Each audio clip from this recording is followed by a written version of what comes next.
Welcome into the DNVR Avalanche podcast presented by DraftKings Sportsbook. This is a show we said we would do at least a couple of weeks ago, maybe more than that, because it's a show that we believe is important and something that needs to be talked about.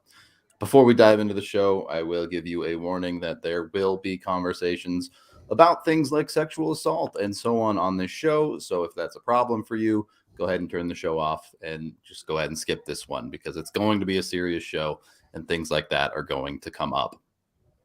All right. So obviously, hockey culture is a wide-ranging topic.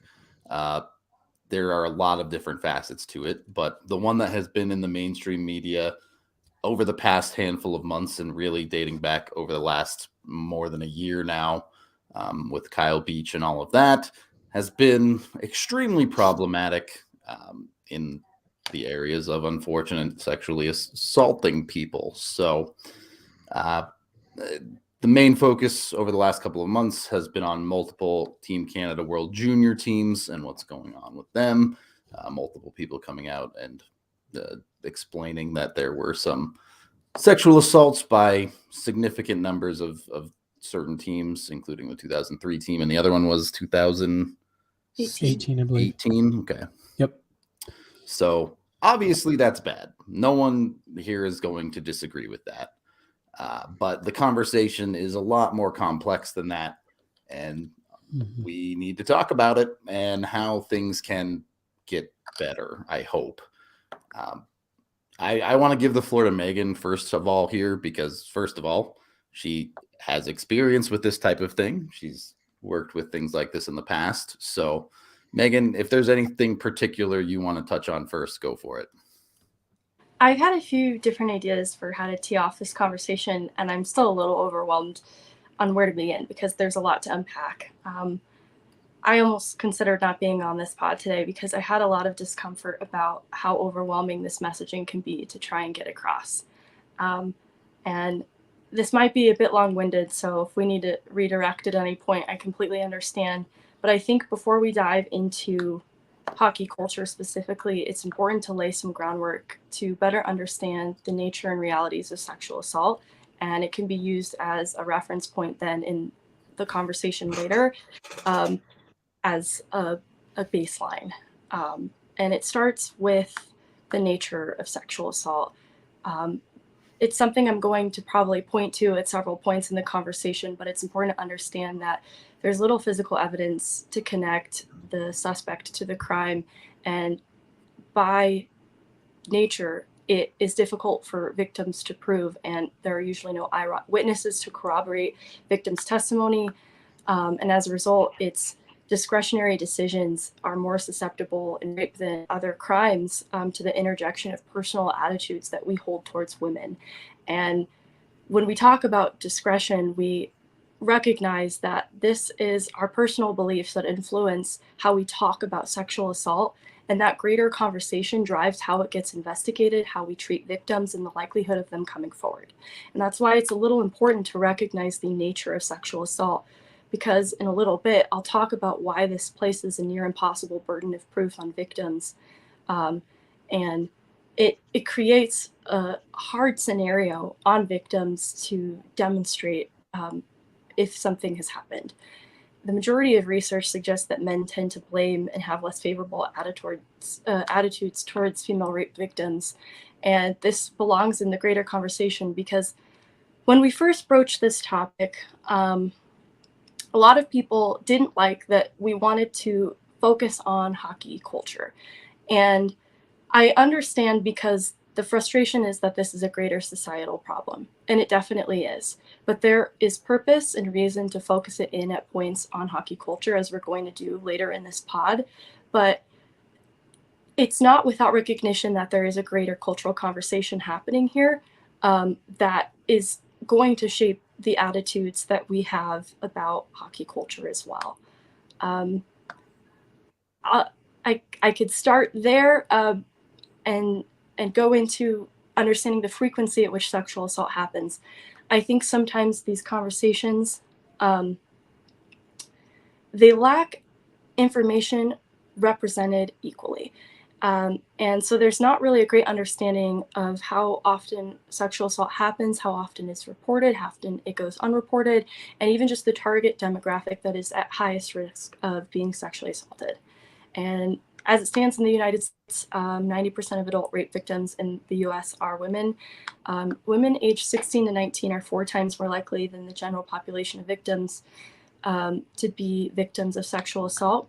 And it's actually an important age group to talk about, that 16 to 19 age range, because a lot of the research we have surrounding sexual assault focuses on college-aged women in college for a reason, and it's because it is a hotbed for sexual assault. And this relates to Hockey Canada because of the age group of people competing at the junior pro level and the age of victims involved. This is the highest risk category for victims of sexual assault. You know, it used to be something like 1 in 3 women in college are likely to be victims of sexual assault, and that number is sitting somewhere at 44.2% now. As a whole, outside of that college age demographic, it's looking like something more like 1 in 6. And with respect to victims who are men, the number is also shocking. I think it's something like, as a whole, 1 in 10. And when we redirect the conversation to hockey culture specifically, there are really important components to focus on both men and women in ways that both are likely to be victimized in that discussion of hockey culture too. This is going to be where we bring Kyle Beach into the conversation too, because there are lots of similarities too when sexual assault victims are men and women. Similarities in why it is that they are not likely to come forward, similarities in the trauma response that they experience. And I believe that a lot of the research surrounding men as victims too is probably undiscovered because of that shame component. So that is something also worth talking about a little bit later. But the other part of why this greater cultural conversation is really important and why I'm laying this groundwork a little bit is also the law enforcement angle and how the criminal justice system often handles sexual assault. Most individuals who experience a sexual assault don't report it to the police, and those who do have expressed dissatisfaction with the criminal justice system. Arrest and sentencing almost never occurs, and victims often describe re-victimization in coming forward. So that is a reason why victims oftentimes don't come forward. I think there was a study between 1995 and 2013 that found 80% of college women did not report their sexual assaults. And the low conviction rate has a lot to do with how prosecution happens and when prosecutors decide to take on cases and prosecute them. And that starts by pointing back to the nature of sexual assault being difficult to prove. And then it falls on the shoulders of the victim and their credibility. And that's where it begins to get difficult. There's a lot of progress. Oh yeah, absolutely. So Sorry. No, you're good. You're good. And I didn't want to cut you off, but that was something that, as obviously we talked about that we were going to do this yesterday. So I just wanted to make sure I had a few notes, but that is one thing that I definitely, as we get further into this conversation, want to make sure we come back around to, because I think that's something so important that I don't know if people don't understand. And maybe Megan, you have a better, insight on this, just given kind of your background, what you've done with a lot of this stuff, when you were in school and stuff. But one thing that I do think is, I mean, it's at the core of this problem. And again, as we continue talking about this is a number, but it is the accountability and not even necessarily, I mean, it feels silly that I even have to say this, but forget even the legal side of it. You just look back at some of these, national headline grabbing stories over the last few years and use the USA Gymnastics one as the example, or, even the Kyle Beach one. Not only were these people not held accountable in the eyes of the law initially, they weren't even held accountable by their employers. And then again, in the case of Kyle Beach and the coach that sexually assaulted him, not only was he not held accountable, he was actually given a referral to go work somewhere else. So as a victim, you watch this, and again, I'm not going to get too far ahead. I'm sure you're getting all this, but you've just gone through this horribly traumatic experience. And now you're faced with this decision of, well, one, if I come forward, is anyone going to believe me? And two, let's say people do believe me. Is anything going to happen? And okay, nothing's going to happen. Is that going to lead to more negative consequences for me? in terms of school, your job, whatever. And I think that's such an important thing that a lot of people do gloss over when they get defensive about this kind of topic is, oh, well, why didn't they come forward and say anything? It's like, that person's life gets ripped apart. And it's right. It's like that person's life gets ripped apart for what positive outcome for the victim? You know what I mean? In most cases, obviously that's not, 100% of the time, but to the point in some of those stats you were just reading out. And again, this was something that I jotted down. That to me is one of the biggest things that people don't acknowledge. Is we like to think that, once someone comes forward and they prove someone did it, which like you said, Megan, is hard enough as it is. They get in trouble, they get held accountable, they get whatever. And the brutally harsh reality is in the vast majority of situations, that is not the case. And I just think that's something so vitally important. I'm so glad you brought it up early as to why you don't hear about this stuff when it happens. And sometimes, once one person come forward, it kind of empowers others to come forward. And a lot of that I really do think has to do with the fact that we are failing victims, whether it be through the criminal, through the justice system, or just holding each other accountable as, members of society. And that's where I think there's been a huge breakdown in all of this. I'm sorry to cut you off. I wanted to make sure that we drilled down on that because I think that's huge. It's a good conversation to have about it too, because the reality is it's not just the two people. No one's going to sit here and tell you sexual assault is okay. It's not. And if you think it is, please leave and never come back. The problem begins with Megan already explaining all of the stressors and how it can be hard for the victims to come forward, but to combine with that, on top of that, to multiply with that, you get these situations where you have people surrounding the situations like the Kyle Beach situation, where people in positions of power actively are covering these things up or actively choosing to do nothing about protect themselves. Yeah. And this is where you kind of get into the culture conversation, and it's wholly unacceptable to me. And it's part of the reason why we wanted to have this conversation on the show, because it needs to be talked about. It needs to be out there, and people need to be having these conversations. It can't just be sitting there under the rug. Yep. So I'm sorry, Megan, keep going. I wanted to make sure. No, it's okay. You're bringing up really great points, and it's like I want to jump ahead to different parts of the conversation because what you guys are talking about is so important in this conversation. Accountability. Athletes, Brock Turner, and a collegiate swimmer who literally, unlike most sexual assault cases, gets caught in the act of sexual assault, and despite eyewitnesses, he spends 3 months in jail and is out on probation. It sends a really defeating message to a lot of victims because that is not often how sexual assault happens either. There often aren't eyewitnesses, and so it's not as clear-cut a case. There's progress that has been made in the criminal justice system, though. In this arena, there have been rape reform laws and special victims units and prosecutor offices that specialize in sexual assault. And so these things have driven progress, and there are more people reporting sexual assault than before, I think, as a result of that. But the issue is still the attitudes. And because I alluded to it being discretionary, it is at the discretion of law enforcement, and that really leans heavily on our uniformed officers responding to someone reporting a sexual assault using good discretion, and that is shaped by attitudes that they have about the victim.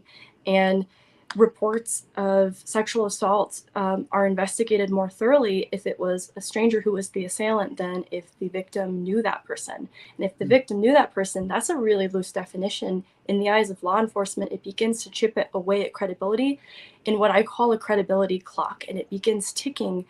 If a victim does choose to come forward and report a sexual assault, it begins ticking the moment they report it.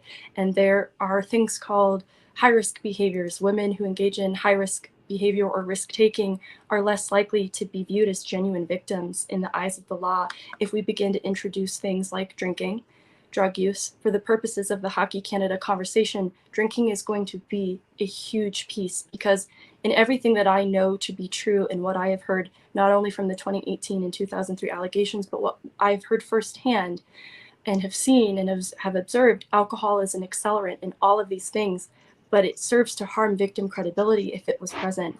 And so that's where we get into this fallacy of the perfect victim. The first thing to consider is the trauma response that sexual assault causes, and it can be in the immediate fight, flight, or freeze. And this is why it's hard to set expectations about how a victim should respond during the assault. And, you know, they don't have the wherewithal to be thinking of collecting evidence during the assault. Sometimes they're incapacitated. They don't have agency over their body. There's a lot of reasons for that. And then immediately following, I pinpoint shame and denial as two other things that can be hurdles that prevent victims from coming forward or being taken seriously. And the shame is that instinct for a victim to immediately shower following a sexual assault. It's a disturbing detail in the 2018 allegations from Hockey Canada because the victim was instructed to shower in her allegations. And this is something that removes physical evidence and is harmful, but it's related to the shame response. And then denial, which points to the timeliness that a victim might have in coming forward, because not everyone who is a victim confronts the reality that they've been assaulted immediately after it happens. And this can take any length of time for them to acknowledge what has happened to them. And that's why sometimes we hear of victims coming forward at later dates. There are so many reasons why that might happen. And once you get past the hurdles of the trauma response, if a victim does have the consideration to get a medical forensic exam, there are even more hurdles that are present at that point too. The sexual assault kits are offered in different arenas, and depending on where a victim goes, if they go to an emergency room, there are different levels of expertise that people have to conduct these examinations, and they can be a bit invasive. The immediate examination can be quick, but the forensic evidence collection for the sexual assault kit can take 1 to 5 hours. And then you leave it in the hands of the person who conducted the exam too, in hopes that they're going to do it effectively and correctly. But the other hurdle, which is only made worse in a pandemic era, is that there's a serious backlog at crime labs that delays processing rape kits and can render them worthless in investigations. This was a problem that predates the pandemic, so I imagine the backlogs are even worse now, but it was estimated that hundreds of thousands of kits sat in police custody untested in present day time. And so there are a lot of hurdles as far as because these have genuinely helped to bolster investigations, the presence of a sexual assault kit. But there are so many hurdles to get through to even get to that point, and then there are just even more hurdles in the process behind it. And it is for those reasons that the investigative process and the criminal justice system are really difficult angles. Every aspect of this conversation, too, is multidimensional. It is complicated. There is not just one example of it. And so for that reason, too, I forgot where I was going. I lost my train of thought. But it was going to be something like... Yeah, I lost my train of thought. Sorry. You're good. Well, and go ahead, Rudo. No, you're good. You're good.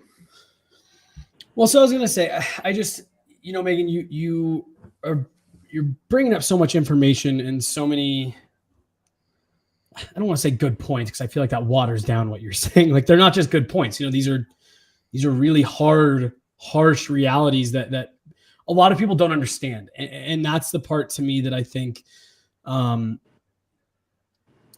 makes this topic so unnecessarily controversial. You know what I mean? Like, when we talked about this, when it came up, I think it was a Q&A show that kind of sparked, well, we're going to do this show later. A lot of us, we were talking about stuff that we were joking yesterday. You say stuff that you're like, well, surely no way this is a controversial take. Rudo, like, sexual assault is bad, right? Like, sometimes we say stuff like that and you still get responses from people that, seemingly don't make any sense. And I think a lot of that is based around people don't understand. They think it's as easy as saying, especially with the way the internet is today, right? Oh, this person came forward and said they sexual assault. So this person's canceled. Their life is ruined. And it's like, you're crazy if you think that that's just how stuff works. This is a brutal process for victims to have to go through. And even when they do it, like you're saying, Megan, to a T, there are so many things that are out of their hands that, again, I don't necessarily want to say like hinder their case or their ability to prove themselves, but that's really what it is, right? Like it seems like there are hurdles almost like built in to prevent you from being able to say, this is what happened. This is how it happened, and something that should be open and shut. Like what you were talking about there with a lot of, the rape kits and the sexual assault kits and how long they can take. And depending on the backlog, it can cause them to be, expired or whatever. I forget what term you used, useless by the time they get to court. And then the other thing, and AJ and I talked a little bit about this yesterday, and I really want to make sure this comes off the way that I mean it. The other thing too that just adds to the huge number of unfortunately huge number of victims that you're talking about is you do have those there, and they're very rare. I do not want to make this sound different than I mean, but you do have those very rare instances where someone does come forward and make up a situation, make up these allegations or whatever, and they're completely false. And again, those are very, very small. I'm not trying to say that applies to anything we're talking about here, but that's just another hurdle that actual victims are then forced to fight through. The old phrase, one person ruins it for everybody. You do have these very small numbers of men and women who will go to the police and kind of take them down this trail that ends up to be nothing.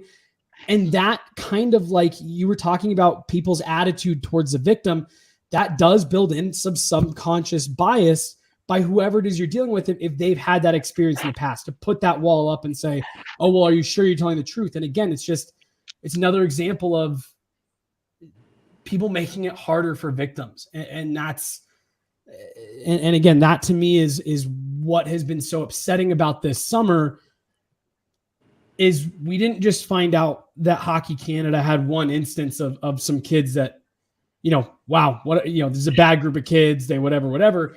No, we're finding out this has been going on, and you wonder how many times have they made it harder for victims internally by, just through their processes or whatever, not believing people, this, that, and the other. And it's just so frustrating when you see, and this all came to because you were talking about the hurdles that are seemingly almost like built into the system. And then you just start thinking about the man-made hurdles. What do we add to it that makes it more difficult for these victims to feel comfortable coming forward, to feel like they're going to be believed, and to feel like they're going to get some justice out of it? And that's the part that I feel like people miss a lot when they say, well, why didn't they just come forward? Maybe they did. And again, they couldn't overcome the hurdles that we've put in place to get them to a point where they're believable, or not they're believable. You know what I'm saying? It's very easy to support the victims when it all comes out, right? Like once Kyle Beach's stuff was all out there in the public, of course everyone was like, yeah, obviously we're taking Kyle Beach's side, obviously we're here for him. But the reality of is when it actually happens and that information gets stifled or doesn't come out for whatever reason, very, very often those people aren't getting the support that they probably need and certainly deserve. Yeah. I'm glad you brought up false allegations, Jesse, because it is an absolutely important part of this conversation. The reality is that they do happen.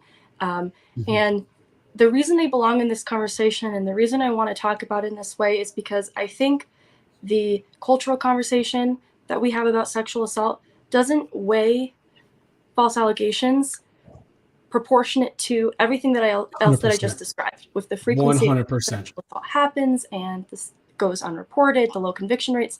People don't weigh it alongside the frequency of false allegations. Through meta-analytic studies, it was a compilation of 7 conservative studies that had difficult to define metrics, because it is difficult to get research on all of these topics because they're all difficult to prove innocence or guilt, including false allegations.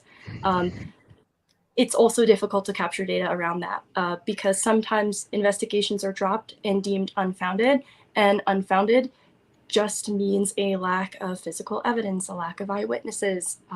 Victim credibility just didn't check out in the eyes of law enforcement, and unfounded doesn't demonstrate guilt nor innocence. And sometimes it filters into these metrics. So it gets really hard to sort through the data. But we're sitting at a false report rate of about 5%, which is a small but significant number when you consider that more sexual assault cases are being reported. But there are studies that support that law enforcement still believe the false rate of reports to be higher than what is demonstrated by data.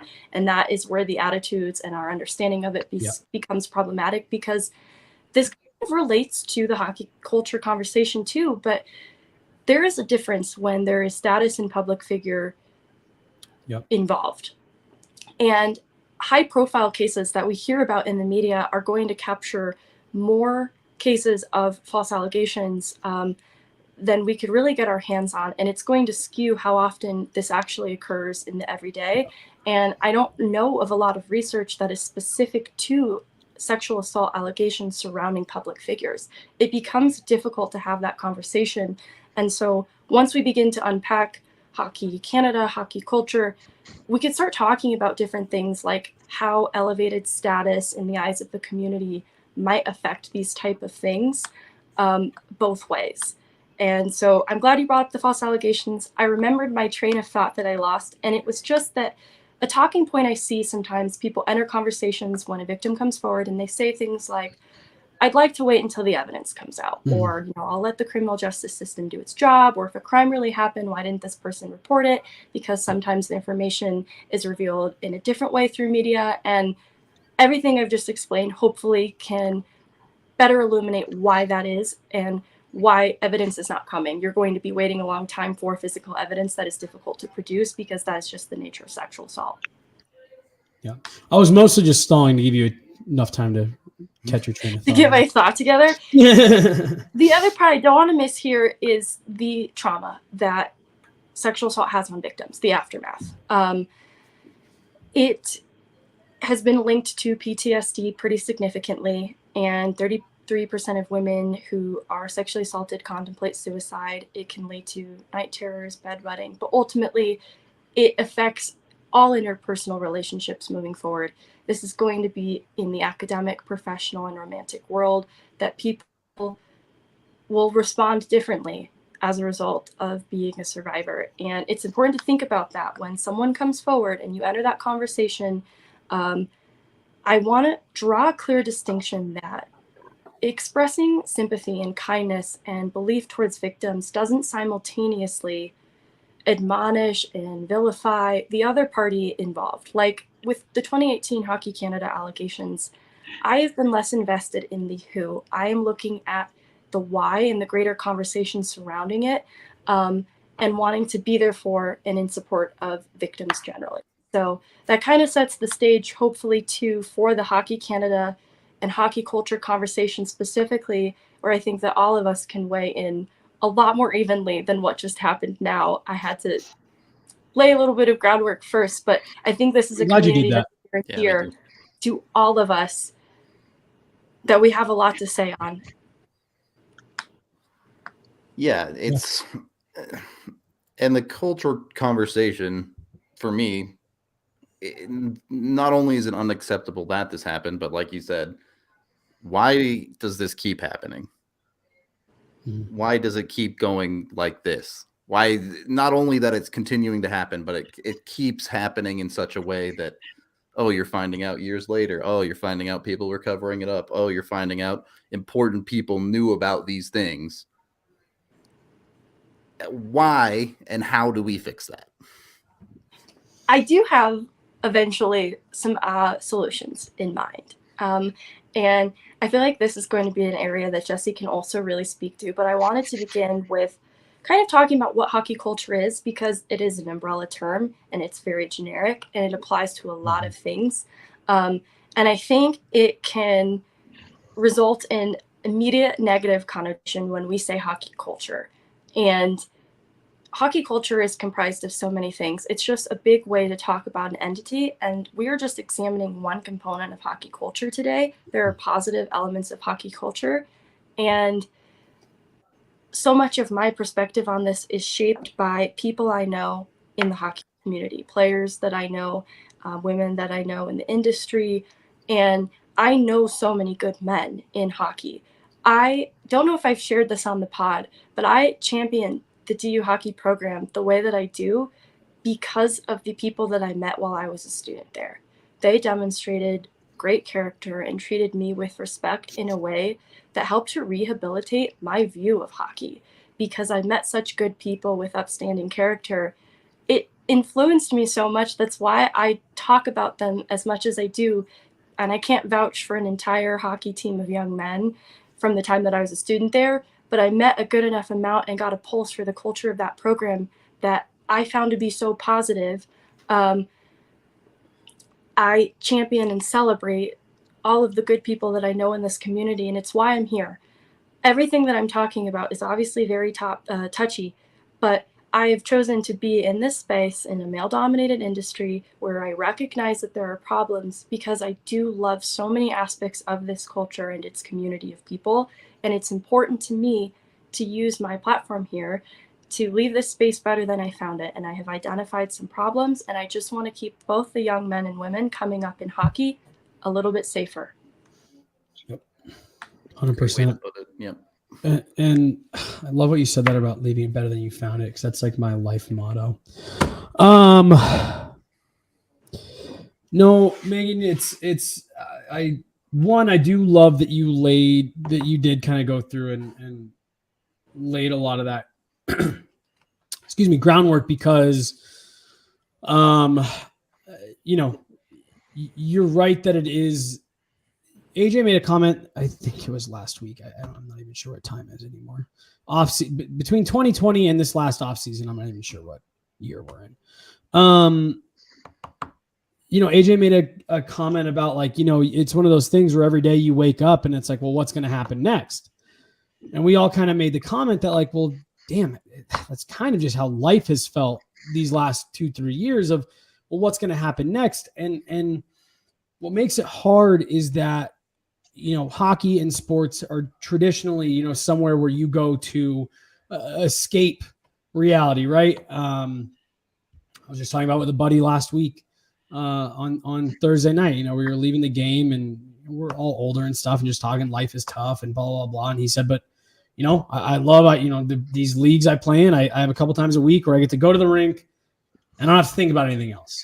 I just get to go to the rink and have fun. And what's been so upsetting about a lot of the stuff that's come out of the last couple of years is the rink doesn't feel like that every time you're there anymore, right? Like, there's been times over the last couple of years where you go to the rink, whether it be the Kyle Beach stuff, the Hockey Canada stuff, and that's what people are talking about, because that's what people should be talking about. It's a problem and it's present in that community, and that's what's so upsetting and frustrating for me is that, the problems of real life are showing, hey, these are problems that exist not only everywhere, but they exist within your circle.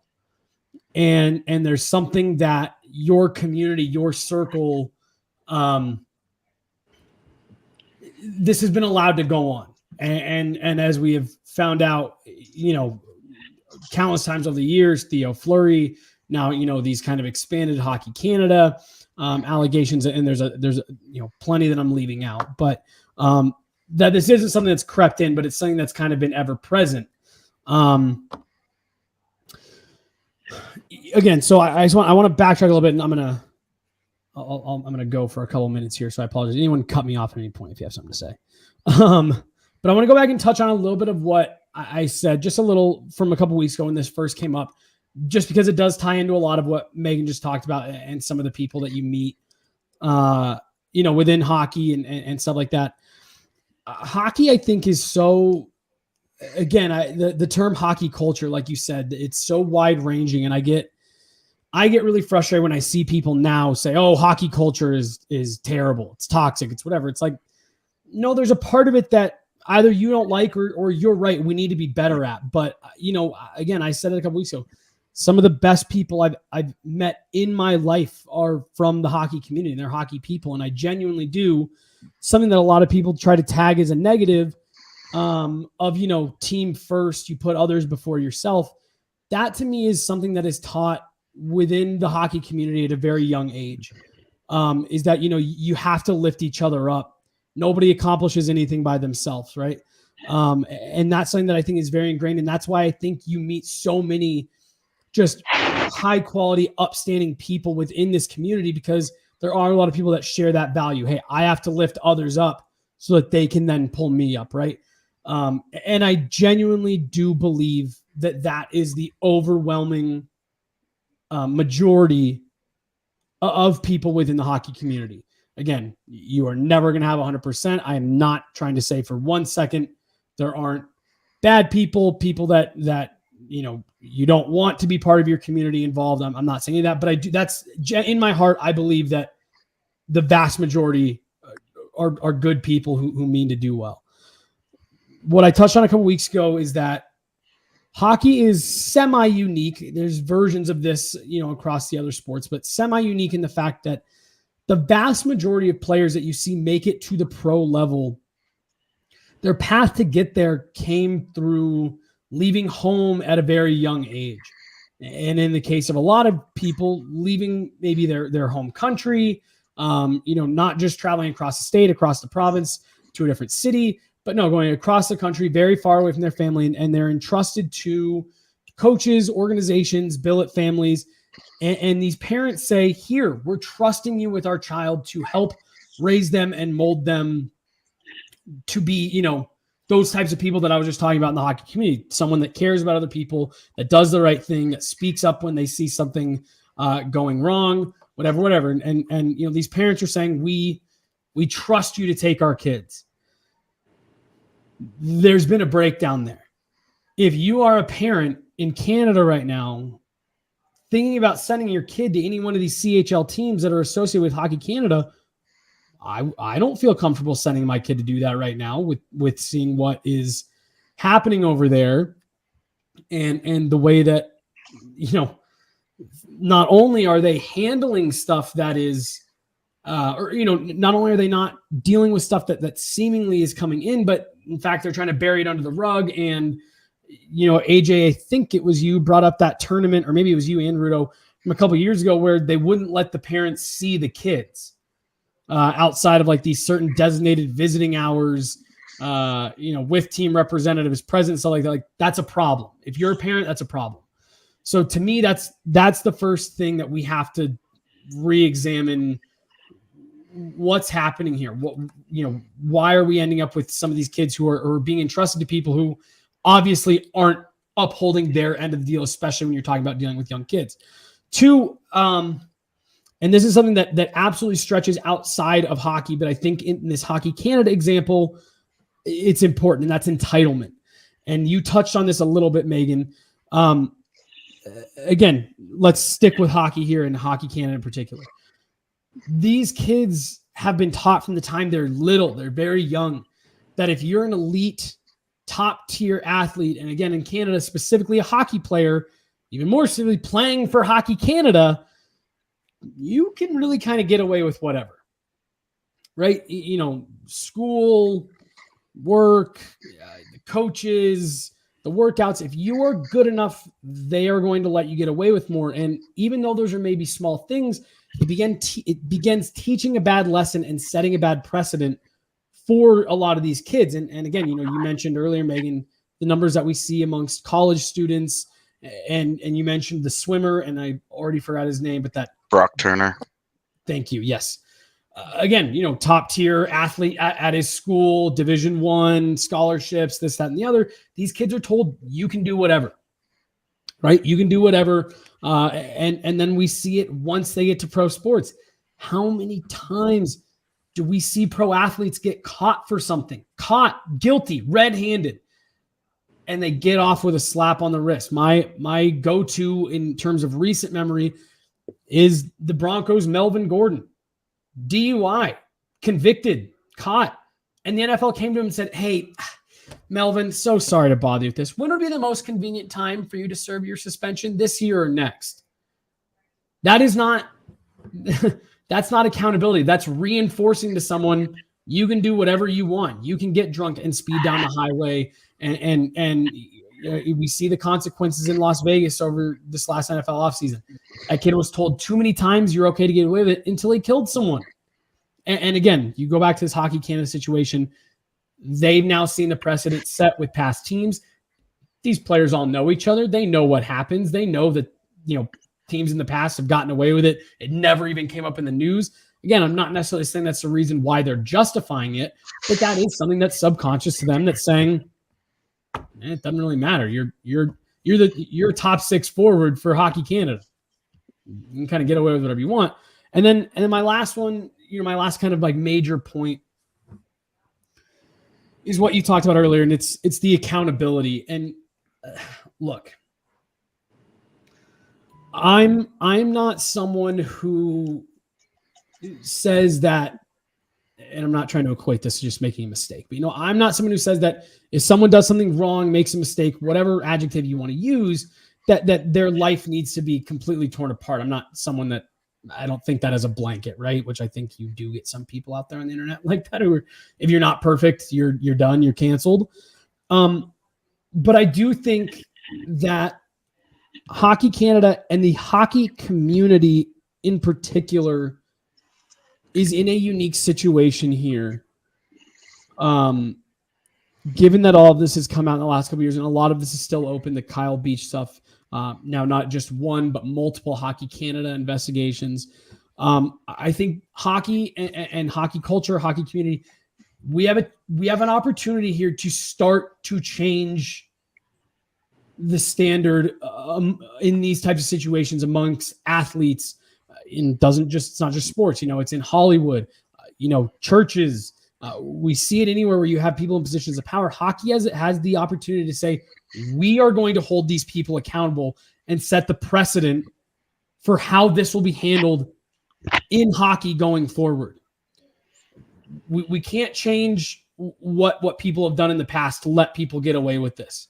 We can't go back and undo Joel Quenneville not speaking up when he was briefed about this, right? But how can we improve this so that never happens again? And to me, this really does start with the people that were involved. And this is, and I hate that I'm going to say this, I'm so sorry.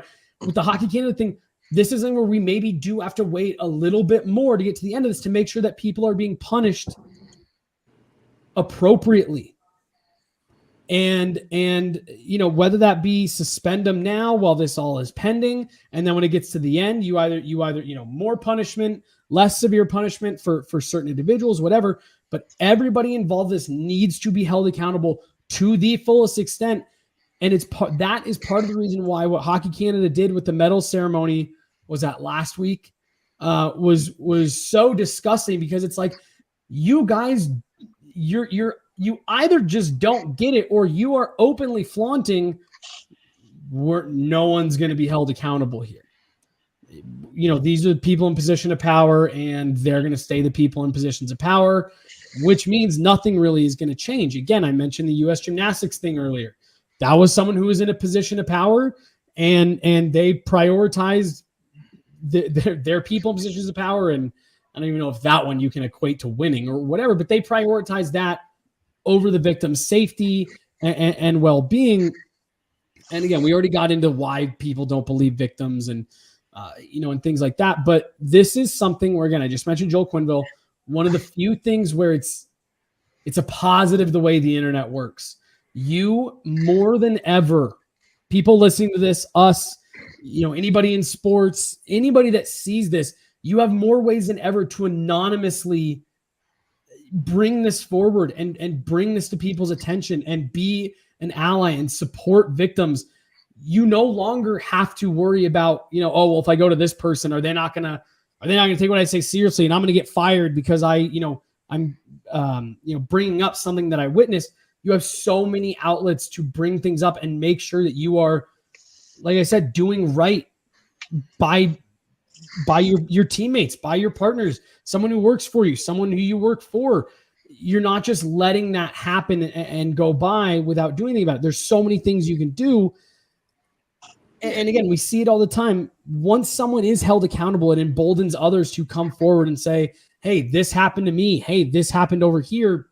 Well, I think that's part of why we're here doing this show right now. Like, we've already talked about how big hockey culture is. This podcast is part of hockey culture. Mm-hmm. Everybody watching this YouTube video or listening to this podcast is part of hockey culture. And is this podcast going to change the world? No, probably not.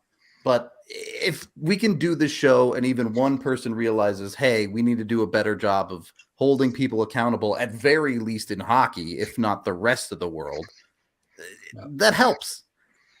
Every single person within a culture can help change it. And not one single person by themselves, one single podcast isn't going to change anything. But as that builds and the entire culture comes together to realize, hopefully, that things like covering up sexual assault on the regular is really, really bad and is just needs to never be done ever again, it takes the entire community to do stuff like that. And isn't that I like the way you phrase that, because that was that was what took the Chicago Blackhawks thing from a terrible thing that happened to almost unfathomable. That not only did something like that happen, but then so many people went so far out of their way to cover it up and to make sure that nothing came out of it, right? That was what took it from a horrible, disgusting thing that happened to, like I said, almost unthinkable, that not only did one person kind of like, oh, well, I'm not going to say anything about this, but there was a meeting about it where the highest ranking members of the organization were sat down in a room, told what happened, and collectively decided, yeah, this doesn't leave this room. And Megan, I don't know if you have any stats for it, if there's anywhere to look up for this, but I would love to know how any of those numbers change if it's brought forward by someone else saying, I saw this happen. I witnessed this. I know this is going on. And that's the area where, to Rudo's point, you're never going to change the world, with one blanket statement. But if that's something where if we can, or if anybody, if this conversation, this situation, like can empower someone who sees something happen that they don't feel is right, instead of being too afraid to go bring that to someone who can do something about it. If this conversation, not even saying ours, just the conversation, the overarching conversation, can empower someone to say, I'm going to go advocate for this victim, you have no idea how that changes any of these. If someone were to speak up on behalf of the victim of this 2018 Hockey Canada thing when it happened, how much more seriously is that taken? If someone's coming to Hockey Canada saying, I saw this, I know I saw it happen, we need to do something about it, or I'm going to go, I'm going to go find someone who will do something about it. There has to be consequences for this. And the biggest problem is, and this ties back to a lot of what you laid out, Megan, so much of this gets away consequence-free. And until we find a way to start there, it's in my opinion, and someone tell me I'm an idiot, but if we don't start there, it's really hard to take that next step. I think it has to start with transparency, because when you start at the top of Hockey Canada and you find out that they're taking dues, they're taking Hockey Canada dues from kids and families all across the nation, and they're putting it into they're taking some of that money and they're putting it into a slush fund for settlements in situations like this that they can keep private, that include things like NDA, so that nobody can talk about it. That's the kind of thing, man, where you're like, look, this you're not trying to prevent this from happening. You're trying to prevent it from getting out. You're not trying to punish the kids. You're not trying to change the culture. You're not trying to hold these kids accountable for acting a fool, for ruining somebody's life. Because the thing that one of the many aspects of the Brock Turner case that was unbelievably infuriating was that everybody was so concerned with the future of Brock Turner. Everybody, this is going to ruin his life. This is going to tear him down. He's never going to recover from this. And there was no thought given to what the victim's life became of it. And there was so much concern. Oh, Brock Turner's got such a bright future. Well, because he was going to be a swimmer, because he might have gone to the Olympics. He had such a bright future that his victim didn't have a bright future. And when you're talking about kids who are on track for pro careers, certainly anybody that puts on Team Canada's sweater and goes to the WJCs is at least on track to some kind of a pro career in the sport of hockey. And so much gets, oh, well, these kids, they made a mistake, and their futures get prioritized while the ashes of the lives of their victims get stepped on by everybody passing through the case. And it's infuriating because the people at the top are so busy trying to stay at the top that they're not doing their jobs. They're not making it a safer place. They're not doing that. And that's where it's on us. It's on us as a society. It's on us as individuals. It's on us as a podcast. It's on us as the DNVR Avalanche community to make it a better place where we can. If we can make the DNVR Avalanche community the kind of place that women feel comfortable, and that if anybody steps out of line, anybody acts a fool, then they get held accountable. Then maybe the PHNX Coyotes community and the CHGO Blackhawks community, and and that's how it starts. You guys were talking about, oh, this podcast isn't going to change the world, but if the 35 most popular hockey podcasts out there all came together and said, yeah, we're holding this accountable, Hockey Canada has to stop. These people have to go. These people can't continue to have their positions of power. They can't continue to make decisions. They had their opportunity. They blew it. They have lost the privilege of being in a position of power in this community because they proved they can't handle it.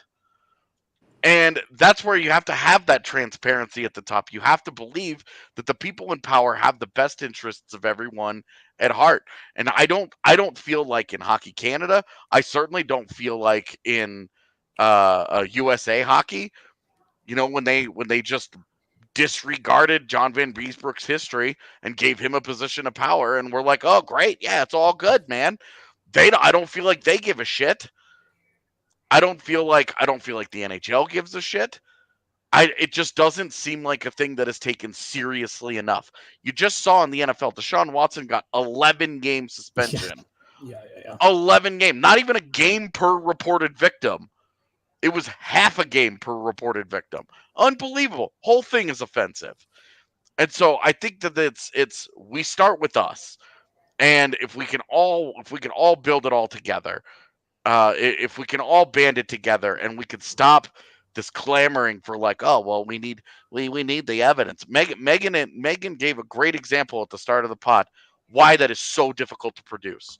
Why in situations like this you do take that leap, you believe what you're hearing, and you go through the process and blah blah blah blah blah. But it's a process, as we mentioned. It's flawed. It's set up to fail victims at multiple turns. And that we have to change that. We have to change the people at the top. And all of it starts, in my opinion, with transparency. You got to be more open about everything. You gotta not be so obsessed and so wrapped up in, well, this is gonna hurt the team. This is gonna hurt the bigger goal.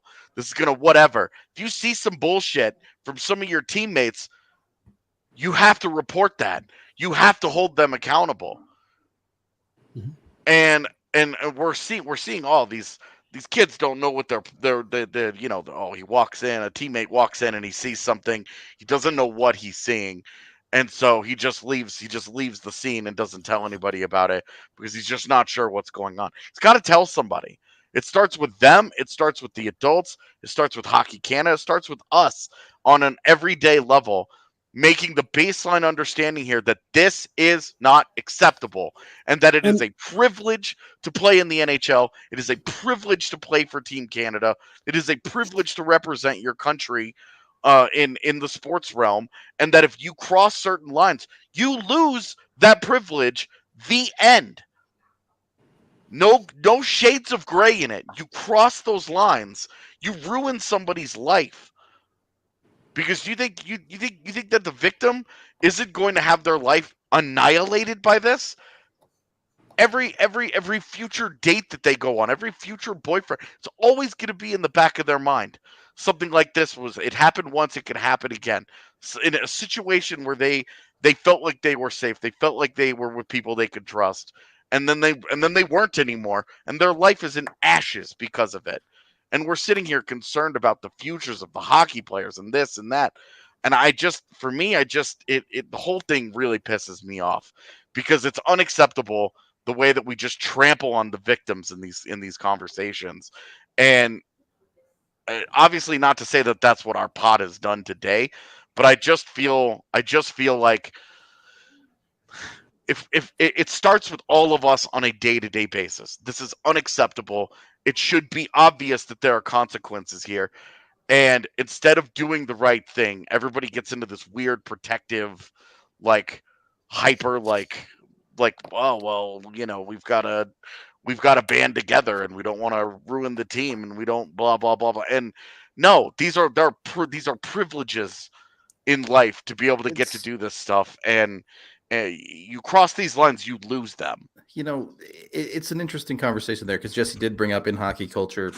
It is very much about putting the team first and raising your team up. And I think that's kind of a sick and twisted version of it where they feel like they need to protect their teammates in a way. And instead of the feeling should be that's entirely unacceptable and a teammate would never, ever do that. And they need to be removed from the team.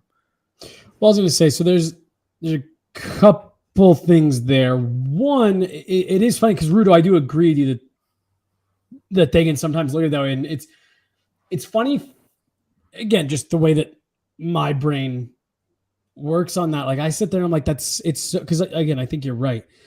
And it's funny because I think that there are people that interpret it like that within the community. Again, I mean, the Blackhawks one is the easiest one to point out, right? I mean, this isn't a direct quote, but like they essentially paraphrase it to be like, well, we don't want to bring this up. We're in the middle of this cup run and we don't want to take away from the on ice, what's going on the ice. And that's where I fully agree with you. It's like, yeah, no, you guys, you've kind of perverted that, that way of thinking of you do stuff for your team and you lift each other up and you do the right thing and you help each other out. And what's so funny is my brain actually works the other way where it's like exactly what you're saying, reporting that is how you lift other people up. Yep. That's how you help the people around you. Like you said earlier, this is all of our community. Yeah, you have your teams. You guys are my team, right? But we're all part of a bigger community. And that's what you have to be lifting up as a whole. And then the one other thing, and AJ, I'm not disagreeing with you because I do think a lot of what you said is true, but there are just a couple things. One, and this is something that I am very fortunate that I don't have firsthand experience in. And I think it's relevant in certain situations of the Hockey Canada thing. That story that was published today, I didn't read it top to bottom, so I'm not going to speak too definitively on it because I saw it right as we were getting on, so I was reading through it as the intro was going. In a second. Yeah. The one thing that's just, again, in the same that we talked about, there are things that I think people don't understand from the victim standpoint and why that can be difficult for them to come forward. I do think that we need to make sure that there are situations where, again, we've used the phrase position of power. For a 16-year-old kid, what his lawyer was claiming is that, he was afraid to speak up. If I go say something, am I going to get in trouble? And that's what I was kind of referring to earlier. There is a side of this where, depending on who you are, you're a kid who's worked, your whole life, you've sacrificed a lot, you've moved away. And now you're sitting there in a situation where you feel like, oh man, well, if I go say something, are they going to take everything away from me? And that's another part that we need to fix as well. And to me, that starts with change at the top. And you can't give the Blackhawks full credit because they didn't quite get rid of every last person. But, they tried to do a full sweep of the organization. And again, pulling this back to Hockey Canada. 10 years later. Right. But that was kind of my point of like, once it all came out, you can't go backwards. You can only do better going forward. But you're 100% right. Like I said, you can't give them full marks. But like with Hockey Canada, this needs to be something where that organization needs to be stripped from the top down, completely rebuilt, and there needs to be an infrastructure and a support system that is conducive to and a safe place for people being able to come forward and say, I saw something that wasn't right, and not have to worry about, are they going to take everything away from me just for saying something, the same way, they're going to take everything away from this victim for coming forward and saying something. And that's another issue too, where I do feel like we can sometimes say, oh, well, why didn't that person just say something, without fully understanding what their situation was. And to me, that's an area that we need to tackle as well, is there needs to be more areas for people to feel comfortable coming forward and saying, I see something, so I'm saying something. And that's something that I feel that lacks. Again, it expands beyond hockey, but for the sake of this conversation, I will say within hockey culture, hockey community, where you don't always feel like you can go tell your head coach you saw something, because is that going to have negative repercussions for you, someone just trying to do the right thing? And that's a problem as well. Before we started the pod, for people who are looking for more information about the Hockey Canada allegations with both the 2003 and 2018 team, Katie Strang and Rick Westhead are good journalists covering both of these stories. And for the 2018 allegations, Rick Westhead, before we started the pod, released some information about a player whose lawyer, I think, revealed that they had received a text saying that there was a party and pizza upstairs, and the player had gone upstairs in response to this text and was not aware of what they might have been looking at.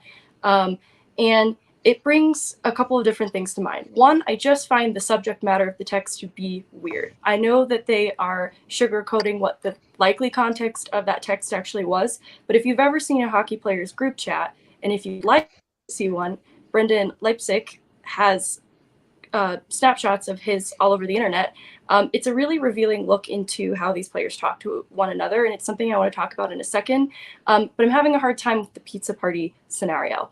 But Justin has talked about bystander intervention training, and that is relying on the good people in hockey to intervene. And it's not usually so literal, where they'll walk in on a sexual assault happening, but it is training that is aimed towards teaching these young players and people involved in the organization how to respond if they do see something, and including the 2003 team, because this was a widely distributed and well-known video that was taken in the 2003 case that a lot of people knew about and didn't say anything until now. And it's not to be forgotten that these two instances with Hockey Canada happen more than a decade apart.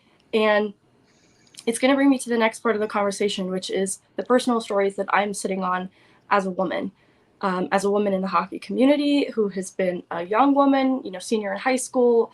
Throughout college is when I began to hear these types of stories, and they actually stem from the USHL and then into the NCAA D1 level, that these stories span across, and some of them are player accounts of different things that they saw from when they were in juniors, and some of them are stories from other women that I've known who've been in experiences where they've seen things, and the details of these stories are so eerily similar to the MO of the 2003 and the 2018 allegations that it is really hard for me to find them anything but conceivable based on firsthand accounts that I know from people who have played in the sport. And it's quite horrific. And so it requires further examination then at what it is about these all male groups specifically that makes them a hotbed for this type of problem, because as it stands, hockey, the infrastructure of hockey props up a lot of what we're seeing in these cases. And it's obviously not intentional, but it does foster an unhealthy and high risk environment for these things. And it starts with the attitudes towards women. I allude to the group chat. But studies have been done around locker room talk and have revealed that players talk about women and sexually objectify them and talk about them as objects to be conquered. And in the Leipzig group chat, he described women as kills, hogs, notches. In the 2003 video, they refer to the woman in the video as a slam roast, I think it is, something like that. Hog roast. It was really gross, but they used animalistic terms to refer to women. And these are just quick examples that I know to be true of lingo that is used by hockey players and how they describe women. And sports are bound by tradition and code. And this infiltrates sports in a positive way when players adopt different traditions and they become true of an organization to implement traditions over time. But in that too, there are repeated cycles, especially in junior aged players, where in rookie parties and hazing and initiation that are passed down because of word of mouth from the teams before them that aren't really being interrupted. And there are people who are former players that now hold high positions in hockey that are privy to this because they had a front row seat. They were once a player. They are wise to it. They know a little bit better what to be looking out for. But there's just so much that's happening with drinking culture behind the scenes, unsupervised, with hockey players at that age, that is fostering this toxic environment. And, you know, looking at sports specifically and sports teams, like as recently as 2014, the NCAA didn't even have specific penalties for sexual assault, but they did have penalties for things like accepting free meals and failing grades. And that's as recently as 2014. And more recently than that, the NCAA was allowed to conduct their own investigations into athletes and their problems involving sexual violence. And just last year, the captain of the Western Michigan hockey team was suspended indefinitely after being charged with third-degree sexual misconduct because he had actually been on probation with his school for a prior sexual misconduct incident involving another hockey player and was then reported in another, and now he's suspended indefinitely. And these are discoveries that have come about just within the last year within hockey. We've talked about Kyle Beach. Another is Reed Boucher, Jake Virtanen, and the studies that I talked about earlier, one of them was an American sociology educator out of the Ohio State University, and another that references found that these all-male groups, they were found to be high risk for sexual violence against women, but also for victims. Like these men are likely to be victims themselves. And this brings to mind the Dan Carcillo class action lawsuit against the CHL that was brought about in 2020 that corroborates a lot of both of these things and the duality of these things being true, that these men are also at risk of being victims themselves, as well as being perpetrators. And we've talked about entitlement, and I'm really glad you did, because I think it's hard for me as a woman to really paint that picture, but there is a dichotomy that exists, and it's very us versus them. Even just at the status of junior pro, these hockey players are elevated within their communities, and they're insulated by their communities because of the status that they hold. And as a result, there's a power imbalance that's created. And depending on what school of thought you subscribe to, what happens when allegations are fledged against public figures like athletes is often the reaction of disbelief, right? This is totally unbelievable, because the perception is that sexual assault happens in the interest of sexual gratification. And so the belief is then, well, why would an athlete need to sexually assault anybody? These are people who have status, they're probably in the peak form of their life, and they are on track to be successful hockey players, so they're likely to come into some money at some point. Why would they do this? And it's because we have to look at the power component. And I think that's been talked about alongside entitlement. And you have to recognize ways in which a player might not often be denied, might not often hear the word no, and might not often be thinking of consequences. And a lot of this is propped up by drinking culture. And it's not to blame it as the root of all problems. But I want to propose a couple different things. One reason I didn't know how to handle this conversation is because this isn't a new conversation that I'm only just now entering for the first time. As a woman, it's one that I've been having for over 2 decades. And it begins with when I was first instructed on ways to protect myself when I leave the house. And I call it risk management. It's something of an itemized list that I run through in my head every time that I leave the house as a means to protect myself. And I think that a lot of young women, especially at the college age when they're going out, are trying to do similar things. It's things like not drinking drinks that you didn't watch be poured, covering your drinks, lacing your key between your fingers, and carrying a canister of pepper spray. I'd recommend the gel instead of the spray because it's less likely to get in your own eyes. But these are risk management things. Super helpful tip. Yeah. If there is any one single thing, that's a great tip. Don't pepper spray yourself. And you cannot bring it in hockey arenas. But I call it risk management. And then I think of, this is the approach that I would take into going out for a night. And it's obviously like we know the numbers of what the rate of sexual assault in college age women is. Even with risk management in mind, there are still failures that are happening because it is worsened by alcohol.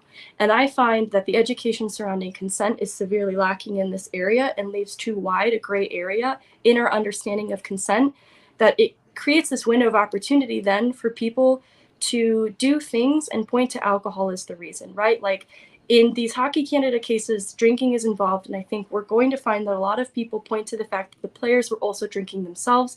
They couldn't properly get consent because they themselves were incapacitated in some way. And that's where it begins to be troubling for me, because consent can be outlined. It is a resounding and enthusiastic verbal yes. It is not a coerced yes. It is not the absence of a no, and it can be withdrawn at any point. And if you look at that in terms of risk management, kind of similar to that list that I was talking about a second ago, if each of us, both men and women, treat consent like a risk management list, and we enter nights where we understand that we're going to be drinking alcohol with this risk management checklist in mind, we have to then take on accountability that if we are going to drink and we're going to pursue some kind of sexual proclivities, you take on responsibility then for being able to grant and receive proper consent. And if you can't as a result of drinking, then you shouldn't drink. That is where the accountability and the responsibility comes into play, because consent can be crystal clear if you treat it like the risk management list, because this is going to benefit both men and women in drinking situations, because men are also harmed in situations where they're drinking and they're unable to give proper consent too. This is something that goes both ways, that is a rising problem, I think, in what is creating this hotbed for sexual assault in hockey, and it's drinking. And I think if we treat consent with that clear of a definition, it will help to eradicate some of the problems that we're seeing, but it's also going to be a lot swifter and stricter consequences and recognition too, for the people that are involved. All right. And I know we're like winding, or we're getting near the end here, but there's just really one of my last couple of things. I just wanted to build a little bit on a couple of the points that Meghan made there, because I've mentioned it now a couple of times about, hockey's unique in that kids leave home to go stay with someone else. And Meghan honestly kind of articulated that better than I've been able to. It creates a really interesting and unique environment that you have these groups of young kids who, again, if you don't have the right leaders and stuff in place, you essentially end up with a bunch of 15, 16, 17-year-old kids raising each other, right? And not just 15, 16, 17-year-old kids, highly competitive, peak testosterone, kids who are teaching each other wrong from right. And it's obviously a problem. And my second thing there, which again, like to me is just an issue with the way, and I don't know if this is Hockey Canada specific. I don't know if this is youth sports, whatever. Like I sit there and you read that pizza party story, right? How is it possible that a group of kids that age in town for a tournament of that status, playing for an organization with that much alleged clout, how does it happen that these kids are even able to pull this off and, like you said, get alcohol and be in the room and be partying? And how are we even being put in a situation where this is a thing? These are 16, 17-year-old kids, and there's nobody keeping an eye on what's going on here. Again, like I just keep going back to, if this is my kid, then I'm thinking about entrusting to Hockey Canada, and you're reading this, you're like, no shot. And again, like I hope it doesn't come off wrong, but the way that you were talking about it, Meghan, like when you add up some of these factors, it's like, yeah, no shit, this happened. Like, how did we let it get to this point? And we let it get here, and yeah, now we're all surprised by what happened here. Like, when you take a step back and look at some of this stuff, and it's where AJ we've all been saying, like, we've got to do better along this process. we can't keep putting ourselves in these situations where, you know, this stuff happens. And then to AJ's point, we act surprised. Right. Like, come on, this is on us. There is, I agree with you for the most part, Jesse, that the vast majority of hockey culture is good, but there is at this point enough of a subsect of hockey culture 100%. where this isn't, a lot of people like to think of these situations as one-offs, and it's absolutely not the case. There is a consistent pattern here in a subsect of hockey culture where this continues to happen. It continues to get covered up. We're talking about pizza party texts where there's even systems in place of they already understand potentially what they're doing here. Right. And it just can't be left the way that it is. Yeah. I have some possible solutions, and honestly, a lot of you have already touched on them. The first was the bystander intervention training, and that's not usually as literal as being an eyewitness to a sexual assault unfolding, but it is peers holding their peer group responsible and being trained to identify these high-risk environments and sexually aggressive behaviors, to be on the lookout, and ways in which that they can intervene. The other is clear codes of conduct and sexual assault policies with outlining consequences, consent education, which I've touched on because it remains still a little bit lacking, even in the last decade, what I've seen, and shattering the code of silence with easy, confidential reporting tools and consequences for those who know things and are complicit. And then there are programs that are offered to coaches to begin having these types of conversations with their players. And I think that there are age-appropriate ways to reshape this conversation. We could talk about bodily autonomy and consent without getting too graphic at younger ages. And the sooner these conversations begin, but especially before they hit this junior age where it seems to be a hotbed for problems, they're going to have a little bit of more education going into it.